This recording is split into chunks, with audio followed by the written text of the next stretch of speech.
Tribuners, bertemu lagi dengan saya, Pebi Adeliana, dalam program Ngobrol Balik Layar. Tribuners, baru-baru ini lagi rame, ada salah satu anak selebriti yang mengaku pernah mengalami pelecehan seksual ketika masih berusia 12 tahun. Dan mirisnya beliau juga mengakui bahwa dulu ketika kejadian itu, ketika peristiwa pernah tidak mendapat katakan pembelaan dari orang tuanya. Nah, Tribuner, sebetulnya kalau kita lihat kasus pelecehan seksual terhadap anak itu bukanlah hal yang baru pertama kali terjadi. Nah, untuk membahas soal hal ini, kita sudah terhubung dengan seorang narasumber. Ada Zulnisa Risa sebagai seorang psikolog. Halo Mbak Nisa, sudah Halo tersambungkah? Mbak. Oke. Halo Apa Mbak. kabar Mbak Nisa? Alhamdulillah sehat, baik. Alhamdulillah, baik. Mbak Nisa, ini kan seperti tadi yang sudah kusinggung ya, bahwa kasus pelecehan seksual terhadap anak sebetulnya bukan yang baru pertama kali terjadi ya. Mbak Nisa sendiri melihatnya seperti apa sih? Yes, betul banget. Jadi memang kasus pelecehan ini cukup banyak gitu ya, terutama di Indonesia dan bukan perkara atau kasus yang memang hal yang baru gitu ya. Nah, memang terkait dengan kasus pelecehan ini sifatnya tuh memang sensitif banget ya, dan apalagi cukup banyak juga korban-korbannya ini yang ditujukannya ini pada anak ataupun remaja seperti itu. Dan tentunya butuh banget intervensi atau preventif tentunya sebagai langkah pencegahan untuk mengurangi adanya kasus pelecehan terutama untuk di Indonesia. Mhm. Oke, Mbak, tapi sebetulnya kalau kita lihat, apalagi ini kan korbannya adalah anak. Apakah Yes. ini trauma yang ditimbulkan itu seperti apa sih Mbak? Mungkin jangka panjangnya? Ya, terkait dengan pelecehan seksual ini memang tadi ya bukan suatu hal yang mudah terutama bagi si korban ini untuk menyampaikan kondisinya gitu. Dan tentunya ini akan memberikan dampak psikologis bagi para korban. Jadi memang bisa dari tahapannya dari secara ringan gitu, misalkan pada korban menunjukkan adanya kecemasan atau bahkan hingga adanya PTSD, jadi mengalami trauma yang cukup mendalam terhadap pengalaman tersebut gitu ya. Jadi memang bukan suatu hal yang mudah tentunya bagi si korban ini untuk menerima ataupun memproses situasi yang pernah terjadi tentunya. Jadi terkait dengan pelecehan seksual ini bisa saja memang para korban ini bahkan ada juga yang mengalami misalkan suicidal gitu ya, bunuh diri, ataupun tadi mengalami gangguan yang akhirnya kesulitan dalam menjalankan aktivitasnya seperti itu. Mhm. Mbak Misa, ini kan menarik sekali Mbak, karena kalau kita lihat baru-baru ini juga ada salah satu contoh kasus yang Mbak, ya, di mana anak selebriti mengaku pernah mengalami pelecehan seksual oleh ayah tirinya, dan dia justru baru speak up, baru berani speak up sekarang. Dan ini mungkin juga terjadi dengan korban-korban pelecehan lain, di mana dia dulu pernah mengalami tapi tidak berani untuk speak up dan baru speak up sekarang. Nah, ini sebetulnya pemicunya apa? Kenapa? Apakah karena ketidakdekatan hubungan dengan orang tua juga, atau seperti apa sih Mbak Nisa?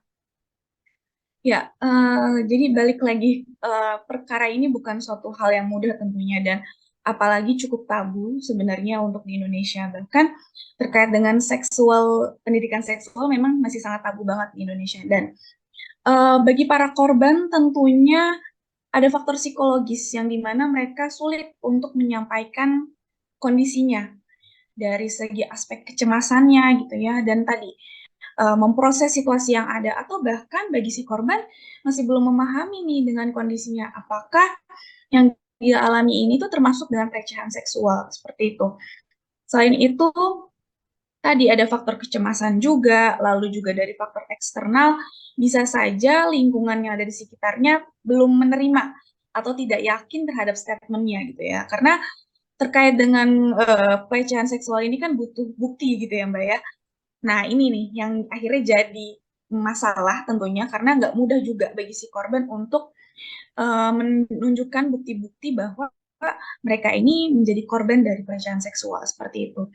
Selain itu juga tadi ada sisi tabunya gitu ya, bahwa bagi kita sangatlah ini ya, sangat awam banget terutama bahas kondisi yang seperti itu gitu ya, mengalami adanya mungkin saja juga mengalami ancaman juga yang akhirnya sulit bagi si korban ini untuk menyampaikan.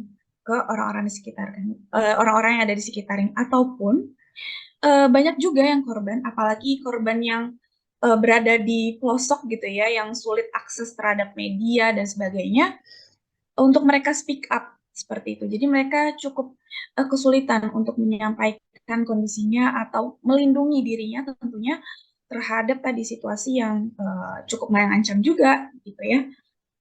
Kurang lebih sih seperti itu. Jadi ini sebenarnya kompleks banget gitu ya Mbak ya, terhadap situasi atau kasus pelecehan seksual ini, bahwa ya dari kondisi yang ada memang kendalanya tadi adanya faktor psikologis, ada rasa takut, ataupun bahkan adanya ancaman, ataupun juga bahkan si korbannya ini masih kebingungan ya terhadap situasi atau pengalaman yang dimilikinya.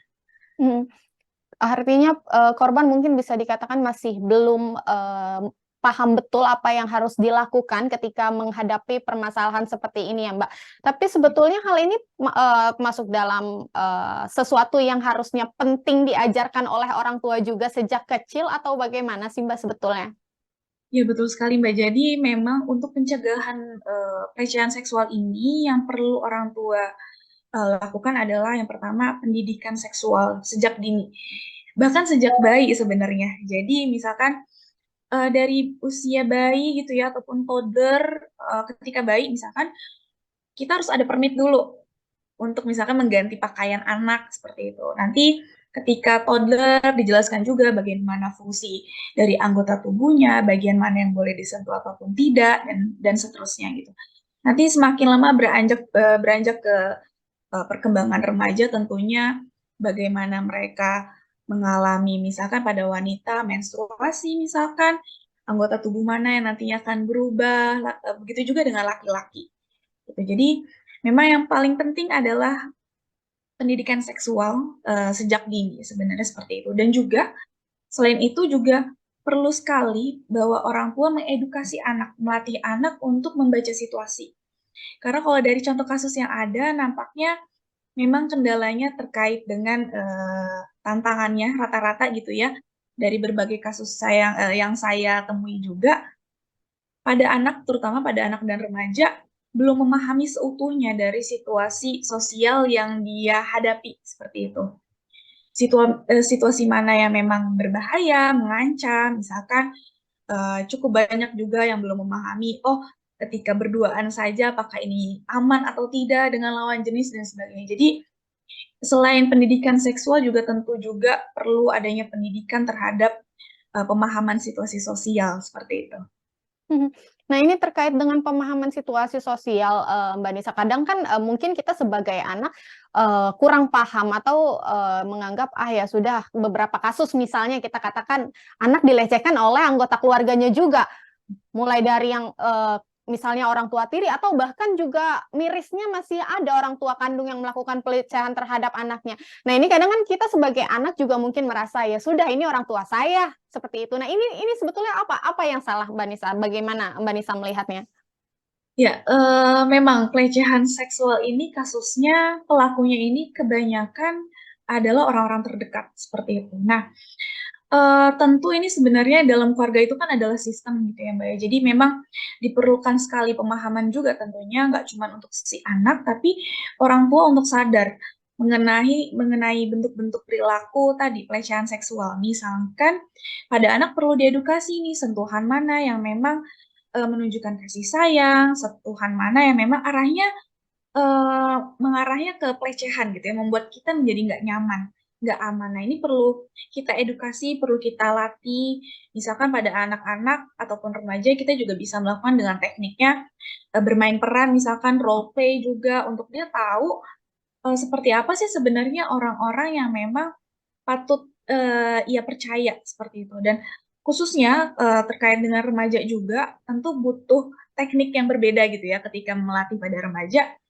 Mereka perlu sadar juga mengenai batasan-batasannya. Jadi misalkan di usia remaja ini perlu adanya batasan nih, misalkan orang tua ataupun ayah, oh bagian mana ya yang boleh ayah sentuh, ataupun pada anak yang laki-laki, remaja laki-laki, bagian mana ya yang boleh ibu saya sentuh, seperti itu. Mhm. Jadi Iya, intinya tadi sih batasan diri, boundaries terhadap fisik tentunya itu juga perlu ditingkatkan. mhm. Oke, Mbak, ini ngomong-ngomong terkait batasan fisik, saya pernah dapat informasi juga, bahwa katanya kalau anak perempuan misalnya sudah berada di atas usia 5 tahun sudah tidak boleh lagi, yang namanya dimandikan oleh ayahnya misalnya, itu betul nggak sih, Mhm. Mbak Risa? Ya, ini sebenarnya jadi langkah awal sih ya untuk mengedukasi atau melatih dan meningkatkan kesadaran anak soal peran-peran dari orang tuanya juga. Misalkan walaupun namanya orang tua, tapi ketika berbeda jenis kelamin, bagaimana nih sikapnya atau bagaimana kita memahaminya gitu ya. Jadi ya itu sebagai langkah awal sebenarnya bisa dijadikan langkah awal untuk melatih anak atau mengedukasi anak soal pendidikan seksual seperti itu. Mhm. Oke, Mbak, itu kan tapi kalau, katakanlah orang tuanya paham begitu ya, Mbak, ya, orang Yes. tuanya paham dan mengerti. Tapi kalau misalnya memang secara teori, yang kita ketahui bersama bahwa orang tua adalah salah satu, garda terdepan yang menjadi pelindung bagi seorang anak. Tapi faktanya justru orang tua juga masih ada yang, tidak bisa atau tidak bisa menjadi garda terdepan untuk anak ketika anak mengalami hal ini. Kalau seperti ini anaknya harus apa kira-kira? Mungkin seperti juga yang baru-baru ini lagi heboh nih kasusnya bahwa, ada seorang anak yang dilecehkan papa tirinya mengaku ketika itu tidak mendapat pembelaan dari orang tuanya. Harus kemana kalau, ada anak yang menjadi korban seperti ini? Ya.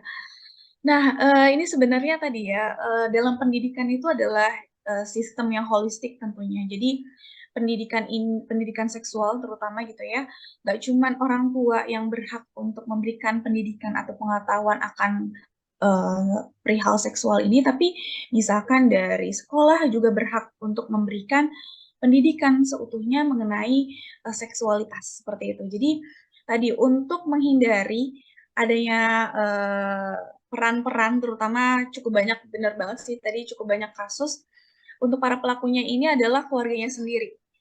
Oleh karena itu misalkan peran guru itu juga sangat penting sekali, ataupun juga tetangga misalnya ataupun saudara yang memang memahami dari kondisi individu tersebut, seperti itu. Jadi, langkahnya adalah bisa dengan media tentunya, memberikan edukasi juga kepada masyarakat mengenai pentingnya pendidikan seksual, yang akhirnya nanti akan memberikan informasi tentunya kepada seluruh lapisan masyarakat bahwa sangat penting nih pendidikan seksual gitu ya. Karena tadi, memang miris banget sih sebenarnya, untuk para pelaku ini adalah orang-orang terdekat gitu ya. Jadi langkah utamanya memang semuanya berperan penuh, berperan aktif untuk mencegah pelecehan seksual. Jadi dari orang tua, ataupun keluarga, keluarga besar, ataupun guru, dari pihak sekolah, atau bahkan media untuk memberikan edukasi mengenai pendidikan seksual, mengenai pencegahan adanya pelecehan seksual juga, gitu ya. Mhm. Selain itu juga, saat ini saya amati juga semakin marak gitu ya, semakin terbuka sebenarnya untuk beberapa media seperti ada beberapa lembaga konselor psikologi juga yang menjadi wadah bagi mungkin anak-anak, remaja ataupun dewasa yang bisa konsultasi secara langsung kepada orang-orang, kepada psikolog gitu ya, kepada para ahli mengenai kondisi, yang dialaminya. Dan ini juga sebagai langkah, tentu langkah awal bagi mereka untuk, tadi ya, memproses kondisi yang kurang nyaman itu, mungkin adanya trauma-trauma, setidaknya sebagai langkah awal untuk pencegahan agar kondisinya ini tidak menjadi lebih buruk lagi, gitu. Oke. Artinya apabila, mereka tidak mendapat perlindungan dari rumahnya, mungkin bisa mencari orang-orang yang bisa dipercaya dan juga mungkin apabila membutuhkan, bantuan bisa langsung menghubungi psikolog begitu, Mbak Anissa ya? Ya, betul sekali, Mbak. Mbak Nisa, tapi sebetulnya, trauma terkait pelecehan seksual ini apakah, bisa disembuhkan atau mungkin akan terus, sampai anaknya dewasa atau bagaimana sih, Mbak? Tergantung dari kondisinya. Jadi tergantung juga bagaimana, rentang waktu yang selama ini dia alami gitu ya, apakah memang, pelecehan yang dia, dapati ini seberapa besar sih masalahnya ataupun seberapa dalam sih, trauma-trauma yang dia rasakan, seperti itu. Jadi kembali lagi, balik lagi dengan kondisinya situasional. Jadi kalau misalkan dalam DSM gitu ya, Statistik Manual dalam, mendiagnosa kondisi psikologis seseorang itu ada tingkatannya. Jadi tergantung kondisinya, ada yang mild ataupun ada yang sedang gitu ya, ataupun ada yang severe yang parah. Jadi ini tentu terkait hal tersebut untuk tingkatan trauma ini perlu adanya asesmen. Dan nantinya kita akan bisa mengarahkan nih seberapa lama waktu yang dibutuhkan untuk penanganannya atau intervensi dari kondisi tadi ya, mental yang terganggu seperti itu. Mhm. Mbak, ini ada sesuatu yang mengganjal saya juga. Maksudnya banyak kasus seperti tadi, misalnya terjadi anak dilecehkan oleh orang tua tiri, dan ini mungkin ada banyak juga orang tua atau single parent di Indonesia yang memutuskan untuk menikah lagi. Bagaimana kondisinya ketika mereka memiliki anak gadis atau mungkin anak laki-laki yang sudah dewasa? Ini pembatasannya itu harusnya seperti apa?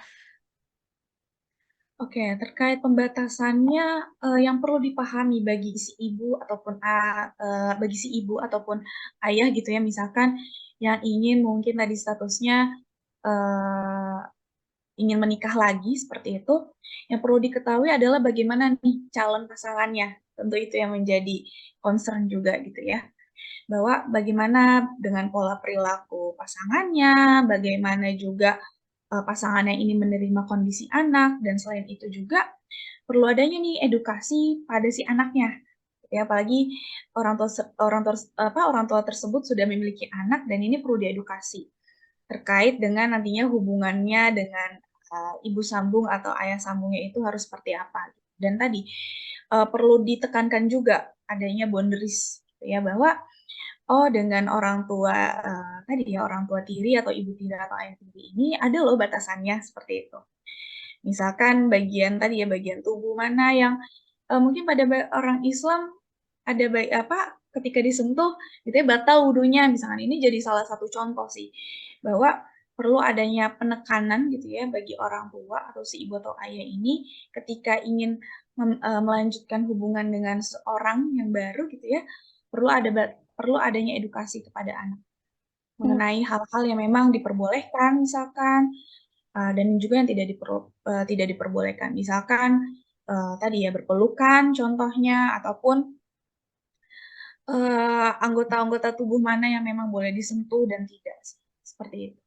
Oke, kembali lagi kepada pendidikan seksual sejak dini tadi ya, dan itu yang menjadi bekal penting untuk orang tua ketika punya anak, begitu ya, Mbak Nisa? Ya, ya betul sekali. Oke, Mbak Nisa, satu lagi mungkin terkait pelecehan seksual terhadap anak. Kira-kira Mbak Nisa sendiri ada yang mau disampaikan?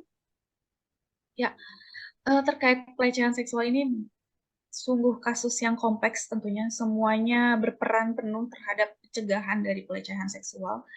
Jadi jika memang dari eh, individu-individu yang memang merasakan adanya tekanan, jika memang mengalami adanya pelecehan seksual, diharapkannya untuk setidaknya mencari orang yang dapat dipercaya untuk setidaknya menyampaikan seluruh beban-beban secara psikologis gitu, agar tadi hambatan-hambatan dalam mereka menjalani hidup akan menjadi lebih efektif lagi, karena bisa dibayangkan bagi korban-korban ini memang nggak mudah tentunya untuk bercerita, dan tentu ini akan mengganggu fungsi-fungsinya dalam menjalani hidup gitu ya.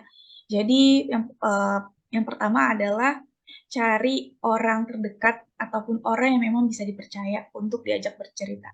Selanjutnya, bagi orang-orang di sekitarnya, bagi para korban ini yang dibutuhkan adalah penerimaan. Menerima dulu apa yang ia ceritakan. Karena tadi ya, karena kondisi ini sangat tabu, cukup banyak sekali yang akhirnya jadinya judgment gitu ya.